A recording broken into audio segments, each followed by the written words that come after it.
नाज़रीन, अवामी न्यूज़ में खबरन जो सिलसिलो जारी है। इन वक्त असी तव्हांखे खिपरो में खबर दींदा हलूं त खिपरो जे गुरु नानक मंदिर में हिंदुन जे रूहानी रहबर बाबा गुरु नानक जो 552 जन्म ॾींहुं वॾे धाम धूम सां मल्हायो वियो। इन मौके ते गुरु नानक मंदिर खे रंग बिरंगी बिल्फन सां सिंगारियो वियो। बाबा गुरु नानक सां मोहब्बत ऐं अक़ीदत जो इज़हार कयो वियो। बाबा गुरु नानक जे जन्म ॾींहुं जे मौके ते बाबा गुरु नानक मंदिर खिपरो में सभई माण्हुनि पारां शिरकत कई। बाबा गुरु नानक जे अक़ीदत मंदनि पारां बाबा गुरु नानक जे जन्म ॾींहुं जे मौके ते पूजा पाठ करे भगवान जे दर दुआ घुरी वयूं आहिनि। त इन मौके ते मुकेशपुरी, महेशपुरी, समुंदरपुरी दुआ घुरंदे आयल यात्रियुनि खे चयो आहे त सिर्फ़ भगवान खां घुरो, उहो वाहिद हस्ती आहे जेका हर मुश्किल घड़ी में अव्हां सां गॾु हूंदी आहे। जंहिं वक़्तु पंहिंजा बि छॾे वञनि था, उन वक़्तु काइनात जो मालिक आहे जेको भरजोड़ थी मुश्किल वक़्त में हिमत ॾे, मायूसी मां ॿाहिरि कढे थो। इन करे इन मालिक जी इबादत कंदा करियो।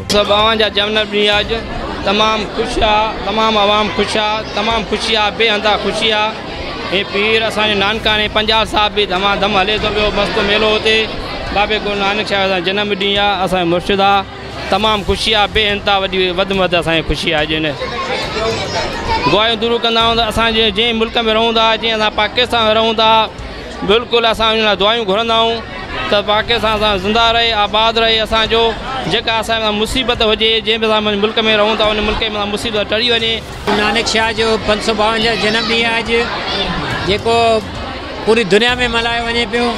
ऐं ख़ासि करे असां वटि खिपरो में अॻे रवाज़ कोन हो, पर हाणे इहो ट्रेंड पइजी वियो आहे। काफ़ी सालनि खां, 25-30 सालनि खां असीं जेको इहो मल्हायूं पिया। ऐं ॾींहुं जो असीं भोगसा विझंदा आहियूं, भंडारो हलंदो आहे सभु। ऐं तमामु घणा माण्हू ईंदा आहिनि, एतिरा माण्हू तव्हां ॾिसो पिया, हद खां वधीक माण्हू आहिनि। जेको आहे 552 जन्म ॾींहुं गुरु नानक साहिब मल्हायो पियो वञे, जंहिंमें जेको आहे भोजन जो इंतज़ाम कयो वियो आहे, परसाद जो इंतज़ाम कयो वियो आहे। काफ़ी परे परे खां माण्हू अचनि पिया ऐं तमामु सुठो अरेंजमेंट कयो वियो आहे। गुरु नानक शाह दरबार खिपरो में असीं 552 गुरु जो जन्म ॾींहुं मल्हायो पिया वञूं। तमामु जोश ऐं जज़्बे सां तमामु सुठो प्रोग्राम आहे जहिड़ो असां अॼु नानकाणे 552 सालनि सालगिरह वर्सी जेका मल्हायूं पियासीं, उन में सभिनी हिंदू भाउरनि खे लख लख वाधायूं। पहिरीं त पूरे जेके प्रेमी शेवक जेके आहिनि सभिनी खे, दोस्तनि खे, मिटनि माइटनि खे गुरु नानक शाह जनम जूं लख लख वाधायूं हुजनि। गुरु नानक शाह जेको अवतार चइजे, भगवान जो रूप स्वरूप चइजे, उहो वठी आयो हिते, प्यार जो पैगाम ॾिनई, अमन जो पैगाम ॾिनई। हिन जे अचण सां घणो कुझु मिठियूं शयूं। ऐं ॿियो त गुरु नानक शाह जनम ॾींहुं जो जेके आयल प्रेमी आहिनि, महिमान आहिनि, हिते न पूरे पाकिस्तान, हिंद सिंध सभिनी में इहो महोत्सव मिलायो वञे पियो। गुरु नानक शाह जे जनम ॾींहुं अॼु खिपरे में बि तमामु सुठो महोत्सव आहे। मूंखे ख़ुशी थी आहे, असीं घणनि सालनि खां पोइ ॼाया आहियूं, तमामु घणी ख़ुशी थिए पई।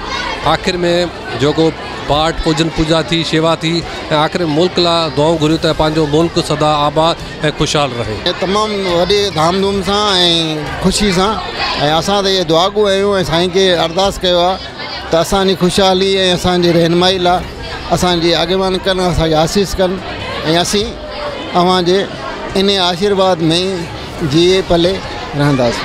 लाइ तमामु घणो दुआऊं कयूं वयूं ऐं अरदास में जेको ख़ासि करे पाकिस्तानी मुल्क जी तरक़ी लाइ, उनजी गुरबत लाइ, तालीम लाइ तमामु घणियूं दुआऊं कयूं वयूं। ऐं भॻवानु कंदो त हर साल असीं इन तरीक़े सां जेको आहे जेको आहे गुरु नानक जो जनम ॾींहुं मल्हाईंदा रहंदासीं। ऐं हर साल जेको आहे इन तरीक़े सां, इन नमूने सां गुरु नानक जनम ॾींहुं मल्हाईंदा रहंदासीं। ऐं गॾोगॾु असांजे मुल्क जी आवाम, पाकिस्तान, असांजे मुल्क जी फ़ौज, पुलिस, जेके बि असांजे मुल्क जी जेके आहिनि फोर्सिस, उन लाइ तमामु घणियूं दुआऊं कंदासीं त जीअं असांजो मुल्क वधि खां वधि तरक़ी करे। नानक साहब, बाबा गुरु नानक साहब जे 552 जन्म ॾींहुं जे पुरमुसरत मौक़े ते पहिरीं त हिंद सिंध जे सभिनी हर उन इंसान खे वाधायूं पेश कयां थो।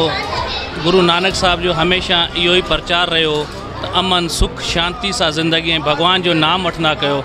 राम नाम जी जीत है, राम नाम जी जीत है। मज़ीद खबरों और तफसीलात के लिए विजिट करें हमारी वेबसाइट www.awamiNewsHD.com।